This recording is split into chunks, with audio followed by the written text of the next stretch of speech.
5 on this particular one, all based on their original designs.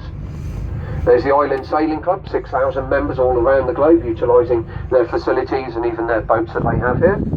And then the old Custom House, which is now the small RNLI Inshore Lifeboat Centre, the wooden doors with the blue trim. That's a small inshore rescue boat there.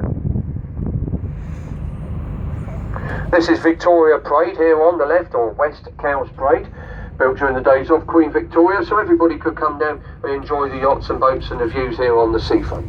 Opened up in 1897. Used to be just various piers and small steps along the front here. The Commodore is responsible for coordinating protection and defence of the carrier, and the commanding officer who's first in charge is responsible of welfare of the ship and all the various guidelines. Make sure you give a nice wave to all the policemen. To the captain, they've got 5 captains on board here. We're talking to one of the captains, and he still flies the Super Hornet. He's about 50 years old and still flies these as well. You've got normal Hornets, Growlers, Hawkeyes. Obviously you've got the Seahawk helicopters and Greyhounds reconnaissance planes as well. All on board of there, all on the top there. A lot of them up there on that top deck. £6 billion on a refit. Not building it, that was just on a refit. That's how much they spent. I don't think we're spending that on all new carriers. 1980 the contract was awarded. She was finally commissioned 1986, coming into service in modular sections, like interlocking blocks. Just propel them off the forward end. 4 steam-powered catapults. Seems a bit old-fashioned, but it's something that still exists today. Steam-powered catapults. Each aircraft weighing in at 24 tonnes. Catapults can take you from 0 to 165 miles an hour in 2 seconds. 0 to 165 in 2 seconds. That's something going on, isn't it? If you blink, you've missed it, haven't you? You blink all of a sudden.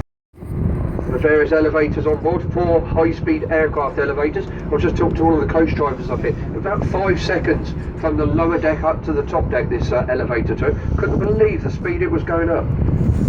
A big lump of steel, as it were. They're on the other side of the vessel. 134 feet beam.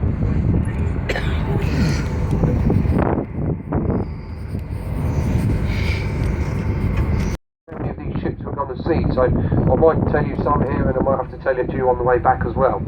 The Duke class frigates had a lot of lessons learned from the Falklands War on their construction. Size of the ship on a 5-degree angle, that reduces radar detection, and topside split into 3 separate sections in order so if one of them gets hit by fire, hopefully protect the vessel and keep her afloat, keep her in a working condition. Only weighs 3,500 tonnes. 170 crew on board, so she's a very efficient ship, designed for anti-submarine warfare. Helicopters, looks like they're having some form of receptions on the back end there as well.